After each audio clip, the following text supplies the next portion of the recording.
السلام علیکم ورحمۃ اللہ وبرکاتہ۔ امید کرتا ہوں خیر و عافیت سے ہوں گے۔ کیا ہے ہماری آج کی سٹوری کا موضوع؟ چلیے دیکھتے ہیں۔ ہماری آج کی سٹوری کا موضوع ہے اموی گورنر حجاج بن یوسف۔ حجاج بن یوسف کے بارے میں آج ہم جانیں گے، حالات زندگی، تعلیم و تربیت، عہد حکومت اور مظالم۔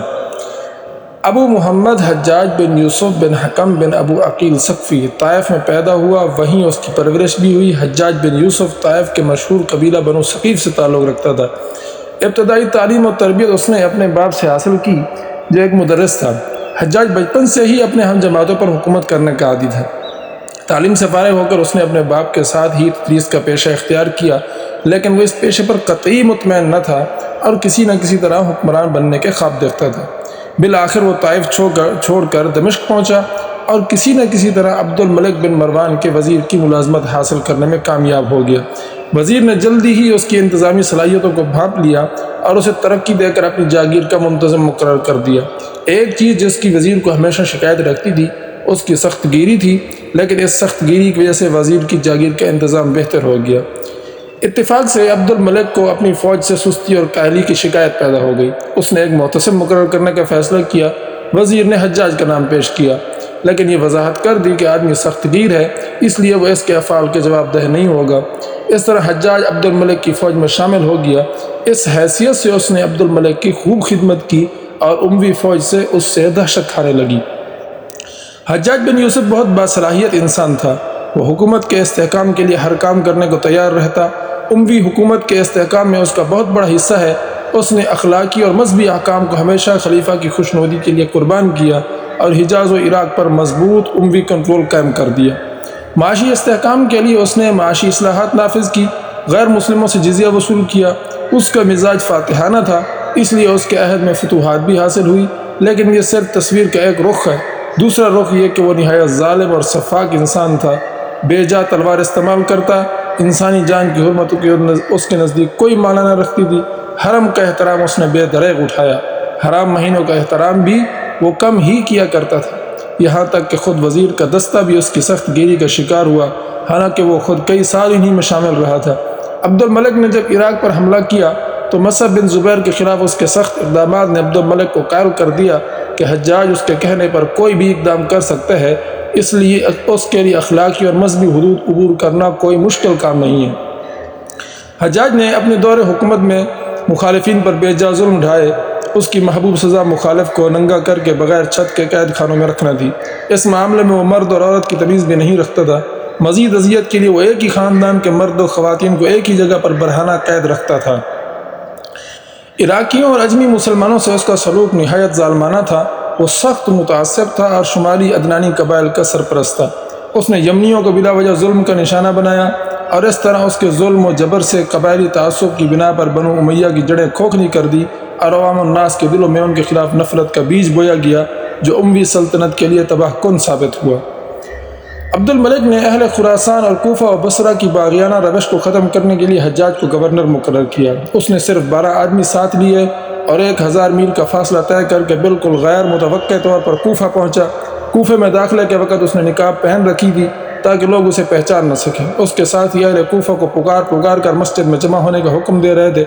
حجاج بن یوسف ثقفی مسجد پہنچا تو لوگ شرارت پر آمادہ تھے، کنکریاں ساتھ لائے تھے تاکہ ان سے نئے گورنر کا استقبال کر سکے۔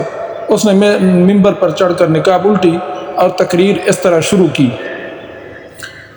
اس نے کہا، لوگو سنو اور ہوش و حواس درست کر کے سنو۔ میں تمہاری شورش پسندی اور شرارتوں سے تنگ آ کر امیر المومنین نے اس بات پر اپنے ترکش کا سب سے سخت تیر تم پر چلایا ہے۔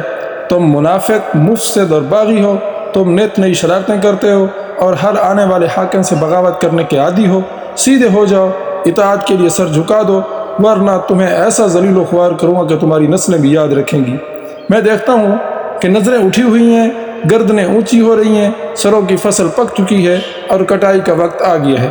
میری نظر وہ خون دیکھ رہی ہے جو پگڑی اور داڑھیوں کے درمیان بہہ رہا ہے۔ میں تمہاری گیدڑ بھبکیوں سے ڈرنے والا نہیں، بلکہ تمہارے ٹیڑھے پن کو ایسا درست کروں گا کہ تم سیدھی ہوئی اونٹنیوں کی طرح دودھ دینے لگو گے۔ جس طرح ایک بڑئی ان گھڑ لکڑی کو چھیل کر اپنے حسب منشا بنا لیتا ہے، اسی طرح میں بھی تمہیں چھیل کر اپنی مرضی کے مطابق کام لوں گا۔ میرا غصہ بہت تیز اور میرا انتقام بہت زبردست ہے۔ تم سیدھی طرح راہ پر آ جاؤ، ورنہ خدا کی قسم میں تمہاری کھال کھنچوا کر اس میں بھس بھروا دوں گا۔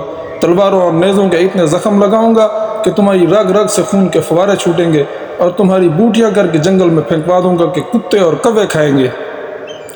یہ اس نے تقریر کی۔ اس کے بعد میں کہا کہ میں نے سنا ہے کہ تم میں سے اکثر لوگ محلب کا ساتھ چھوڑ کر لوٹ آئے ہیں کہ وہ امیر المومنین کے دشمنوں کی تلواروں کا لقمہ بن جائے اور تم بیوی بچوں میں بیٹھے مزے کرو۔ سن لو، میں امیر المومنین کے سر کی قسم کھا کر کہتا ہوں، جو لوگ محلب کا ساتھ چھوڑ کر آئے ہیں وہ 2-3 دن کے اندر اندر واپس چلے جائیں، ورنہ مجھ سے برا کوئی نہیں۔ میں تمہاری بیویوں کے سہاگ لوٹ لوں گا، تمہارے بچوں کو یتیم بنا دوں گا کہ در در کی ٹھوکریں کھاتے پھریں گے۔ حجاج نے کوفہ کے لوگوں کو حکم دیا کہ جو لوگ محلب بن ابی صفرہ کی فوج سے بھاگ کر آئے ہیں وہ فوراً واپس چلے جائیں، ورنہ انہیں قتل کر دیا جائے گا۔ اہل کوفہ اس حد تک فرما بردار ہو گئے تھے کہ انہوں نے اس حکم کی فوراً تعمیل کی۔ اس تقریر سے لوگ بری طرح مرعوب ہوئے۔ اس نے عبد الملک کا خط پڑھنے کا حکم دیا جس میں اس کے تقرر کا حکم تھا۔ خط کا آغاز السلام علیکم سے ہوتا تھا۔ لوگ سہمے ہوئے خط سن رہے تھے، لیکن حجاج سخت غصے کے عالم میں چیخا، کمینوں، امیر المومنین تم پر سلام بھیجتے ہیں اور تم میں سے کوئی جواب نہیں دیتا۔ اس پر سب لوگوں نے بیک وقت سلام کا جواب دیا اور خط کو نہایت غور سے سنا۔ ان حالات کے جاننے کے بعد یقیناً ہم اور آپ یہ سوچتے ہوں گے کہ حجاج بن یوسف جیسا انسان اس نے کس قدر ظلم کیا۔ علماء کرام فرماتے ہیں اگر ظلم کی بات کی جائے تو آنکھوں کے سامنے حجاج کا نام زندہ ہو جاتا ہے۔ ان تمام باتوں کے سامنے جب ہم یہ پڑھتے ہیں کہ کتنا مضبوط ایمان رہا اس کا، حجاج بن یوسف کا جب موت کا وقت آیا تو ماں نے کہا مجھے لگتا ہے اللہ تمہیں جہنم میں ڈال دیں گے۔ یہ سن کر حجاج بن یوسف بہت زور زور سے ہنسنے لگا۔ ماں نے سمجھا کہ حجاج کی اس ہنسی کو دیکھ کر ماں سوچ میں پڑ گئی کہ جہنم کا نام سن کر پاگل تو نہیں ہو گیا۔ حجاج بن یوسف نے اپنی والدہ سے کہا، اے حجاج کی ماں، روز قیامت جب اللہ تم سے کہے کہ اے حجاج کی ماں، اگر میں تم کو اس بات کا فیصلہ کرنے کا حکم دوں کہ تم اپنے بیٹے کو کیا سزا دینا چاہو گی، تو حجاج بن ماں نے مسکرا کر کہا، اگر مجھے اللہ تعالیٰ اس بات کی اجازت دے کہ تم اس کے اوپر فیصلہ کرو تو میں تم کو جنت میں داخل کرنے کا فیصلہ دوں گی۔ تب حجاج بن یوسف نے کہا، ماں تو ایک ہے، اتنا جاننے کے بعد اگر تم مجھے جنت میں داخل کر سکتی ہو تو میرا رب 70 ماں سے زیادہ محبت کرتا ہے، 70 ماؤں سے زیادہ محبت کرتا ہے وہ۔ القصہ حجاج نے اپنی تلوار اور تقریری قوت بنو امیہ کے استحکام کے لیے استعمال کی، جس سے وقتی طور پر دوستو یہ تھی ہماری آج کی سٹوری۔ کیسی لگی آپ کو؟ اگر پسند آئی ہے تو چینل کو لائک اور سبسکرائب لازمی کر دیجیے گا، اور دوستوں کے ساتھ شیئر بھی کیجیے گا۔ نیکسٹ سٹوری کس موضوع پر ہونی چاہیے یہ بھی آپ مجھے بتائیں گے تو انشاءاللہ میں اس موضوع پر بھی مزید ویڈیو بناؤں گا۔ اللہ حافظ۔